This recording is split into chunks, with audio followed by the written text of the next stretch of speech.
of Enchantment, The Meaning and Importance of Fairy Tales by Bruno Bettelheim.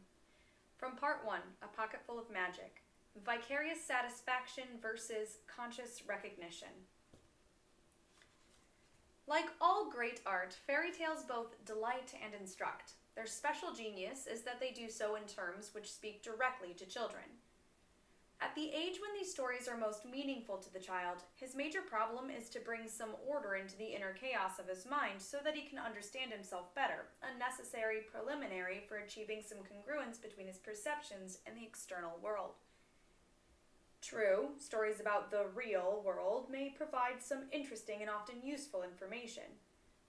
But the way these stories unfold is as alien to the way the prepubertal child's mind functions as the supernatural events of the fairy tale are to the way the mature intellect comprehends the world.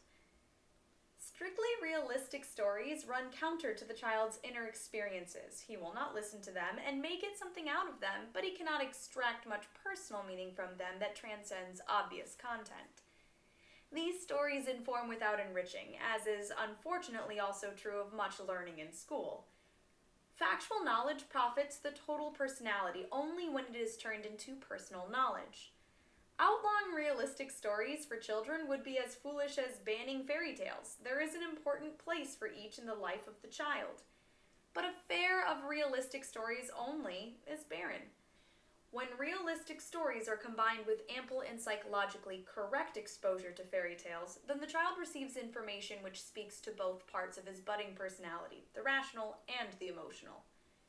Fairy tales contain some dreamlike features, but these are akin to what happens in the dreams of adolescents or adults, not of children. Startling and incomprehensible as an adult's dreams may be, all their details make sense when analyzed and permit the dreamer to understand what preoccupies his unconscious mind. By analyzing his dreams, a person can gain a much better understanding of himself through comprehending aspects of his mental life which had escaped his notice, were distorted or denied, not recognized before. Considering the important role such unconscious desires, needs, pressures, and anxieties play in behavior, new insights into oneself from dreams permits a person to arrange his life much more successfully. Children's dreams are very simple. Wishes are fulfilled and anxieties are given tangible form. For example, in a child's dream, an animal beats him up or devours some person. A child's dreams contain unconscious content that remains practically unshaped by his ego. The higher mental functions hardly enter into his dream production. For this reason, children cannot and should not analyze their dreams. A child's ego is still weak and in the process of being built up. Particularly before school age, the child has to struggle continually to prevent the pressures of his desires from overpowering his total personality, a battle against the powers of the unconscious which he loses more often than not. This struggle, which is not entirely absent from our lives, remains a dubious battle well into adolescence, although as we grow older, we also have to contend with the irrational tendencies of the superego. As we mature, all three institutions of the mind, id, ego, and superego, become ever more clearly articulated and separated from each other, each able to interact with the other two without the unconscious overpowering the conscious. The repertoire of the ego for dealing with the id and superego becomes more varied, and the mentally healthy individual exercises, in the normal course of events, effective control over their interaction. In a child, however, whenever his unconscious comes to the fore, it immediately overwhelms his total personality. Far from being strengthened by the experience of his ego recognizing the chaotic content of his unconscious, the child's ego is weakened by such direct content because it is overwhelmed. This is why a child has to externalize his inner processes if he is to gain any grasp, not to mention control, of them. The child must somehow distance himself from the content of his unconscious and see it as something external to him to gain any sort of mastery over it. In normal play, objects such as dolls and toy animals are used to embody various aspects of the child's personality which are too complex, unacceptable, and contradictory for him to handle. This permits the child's ego to gain some mastery over these elements, which he cannot do when asked or forced by circumstances to recognize these as projections of his own inner processes.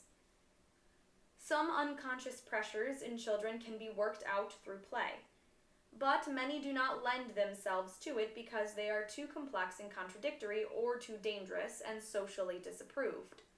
For example, the feelings of the genie while it was sealed into the jar, as discussed before, are so ambivalent, violent, and potentially destructive that a child could not act these out on his own in play because he could not comprehend these feelings sufficiently to externalize them through play, and also because the consequences might be too dangerous. Here, knowing fairy tales is a great help to the child, as illustrated by the fact that many stories are acted out by children, but only after the children have become familiar with the story, which they never could have invented on their own.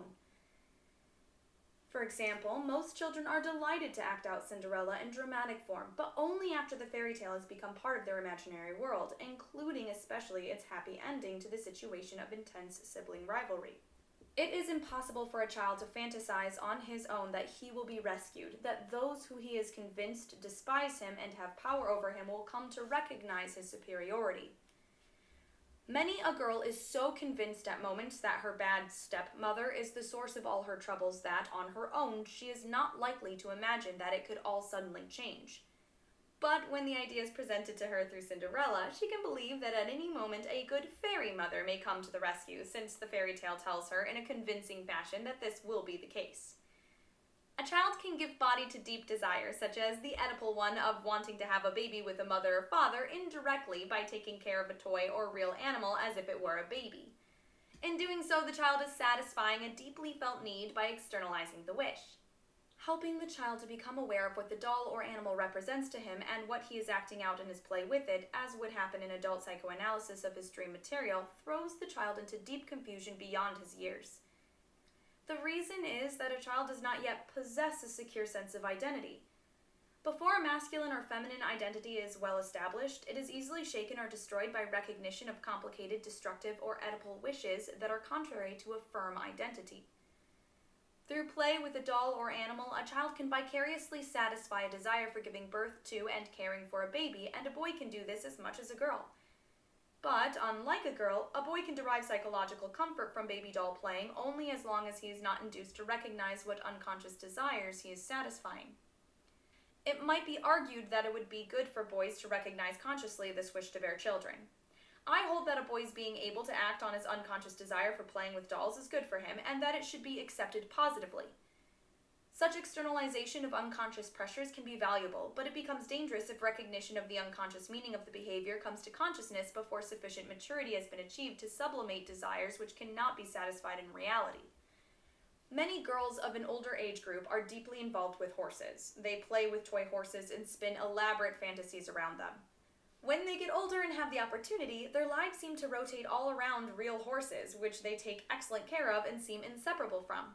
Psychoanalytic investigation has revealed that over-involvement in and with horses can stand for many different emotional needs which the girl is trying to satisfy.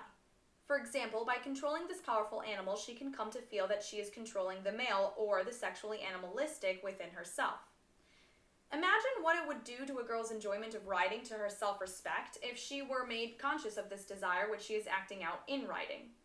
She would be devastated, robbed of a harmless and enjoyable sublimation, and reduced in her own eyes to a bad person. At the same time, she would be hard-pressed to find an equally suitable outlet for such inner pressures, and therefore might not be able to master them. As to fairy tales, one might say that a child who is not exposed to this literature is as badly off as the girl who is anxious to discharge her inner pressures through horseback riding or taking care of horses, but is deprived of her innocent enjoyment. A child who is made aware of what the figures in fairy tales stand for in his own psychology will be robbed of a much-needed outlet and devastated by having to realize the desires, anxieties, and vengeful feelings that are ravaging him. Like the horse, fairy tales can and do serve children well, can even make an unbearable life seem worth living, as long as the child doesn't know what they mean to him psychologically. While the fairy tale may contain many dreamlike features, its great advantage over a dream is that a fairy tale has a consistent structure with a definite beginning and a plot that moves toward a satisfying solution which is reached at the end. The fairy tale also has other important advantages when compared to private fantasies. For one, whatever the content of a fairy tale, which may run parallel to a child's private fantasies, whether these are Oedipal, vengefully sadistic, or belittling of a parent, it can be openly talked about because the child does not need to keep secret his feelings about what goes on in the fairy tale or feel guilty about enjoying such thoughts. The fairy tale hero has a body which can perform miraculous deeds. By identifying with him, any child can compensate in fantasy and through identification for all the inadequacies, real or imagined, of his own body.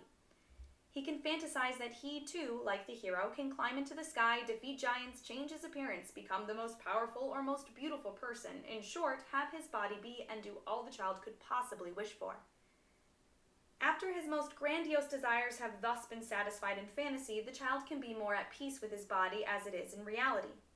The fairy tale even projects this acceptance of reality for the child because while extraordinary transfigurations in the hero's body occur as the story unfolds, he becomes a mere mortal again once the struggle is over. At the fairy story's end, we hear no more about the hero's unearthly beauty or strength. This is quite unlike the mythical hero, who retains his superhuman characteristics forever. Once the fairy tale hero has achieved his true identity at the story's end, and with it inner security about himself, his body, his life, his position in society, he is happy the way he is, and no longer unusual in any respect. For the fairy tale to have beneficial externalization effects, the child must remain unaware of the unconscious pressures he is responding to by making fairy story solutions his own. The fairy story begins where the child is at this time in his life and where, without the help of the story, he would remain stuck, feeling neglected, rejected, degraded. Then, using thought processes which are his own, contrary to adult rationality as these may be, the story opens glorious vistas which permit the child to overcome momentary feelings of utter hopelessness. In order to believe the story and to make its optimistic outlook part of his world experience, the child needs to hear it many times. If, in addition, he acts it out, this makes it that much more true and real. The child feels which of the many fairy tales is true to his inner situation at the moment, which he is unable to deal with on his own, and he also feels where the story provides him with a handle for coming to grips with a difficult problem. But this is seldom an immediate recognition achieved upon hearing a fairy tale for the first time. For that, some elements of the fairy story are too strange, as they must be in order to speak to deeply hidden emotions. Only when repeated hearing of a fairy tale, and when given ample time and opportunity to linger over it, is a child able to profit fully from what the story has to offer him in regard to understanding himself and his experience of the world. Only then will the child's free associations to the story yield the tale's most personal meaning to him, and thus help him to cope with the problems that oppress him. On the first hearing of a fairy tale, for example, a child cannot cast himself in the role of a figure of the other sex. It takes distance and personal elaboration over time before a girl can identify with Jack in Jack and the Beanstalk and a boy with Rapunzel. I have known parents whose child reacted to a fairy story by saying, "I like it," and so they moved on to telling another one, thinking that an additional tale would increase the child's enjoyment. But the child's remark, as likely as not, expresses an as yet vague feeling that this story has something important to tell him, something that will get lost if the child is not given repetition of the story and time to grasp it. Redirecting the child's thoughts prematurely to a second story may kill the impact of the first, while doing so at a later time may increase it. When fairy tales are being read to children in classes or in libraries during story hour, the children seem fascinated. But often they are given no chance to contemplate the tales or otherwise react. Either they are herded immediately to some other activity, or another story of a different kind is told to them, which dilutes or destroys the impression the fairy story had created. Talking with children after such an experience, it appears that the story might as well not have been told, for all the good it has done them. But when the storyteller gives the children ample time to reflect on the story, to immerse themselves in the atmosphere that hearing it creates in them, and when they are encouraged to talk about it, then later conversation reveals that the story offers a great deal emotionally and intellectually, at least to some of the children. Like the patients of Hindu medicine men who were asked to contemplate a fairy tale to find a way out of the inner darkness which beclouded their minds, the child too should be given opportunity to slowly make a fairy tale his own by bringing his own associations to and into it. This, incidentally, is the reason why illustrated storybooks, so much preferred by both modern parents and children, do not serve the child's best needs. The illustrations are distracting rather than helpful. Studies of illustrated primers demonstrate that the pictures divert from the learning process rather than foster it, because the illustrations direct the child's imagination away from how he on his own would experience the story. The illustrated story is robbed of much content of personal meaning, which it could bring to the child who applied only his own visual associations to the story instead of those of the illustrator. Tolkien too thought that, however good in themselves, illustrations do little good to fairy stories.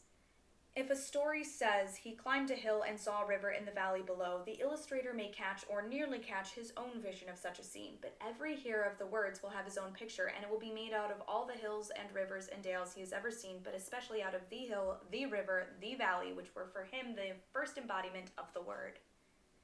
This is why a fairy tale loses much of its personal meaning, when its figures and events are given substance not by the child's imagination, but by that of an illustrator. The unique details derived from his own particular life, with which a hearer's mind depicts a story he has told or read, may make the story much more of a personal experience.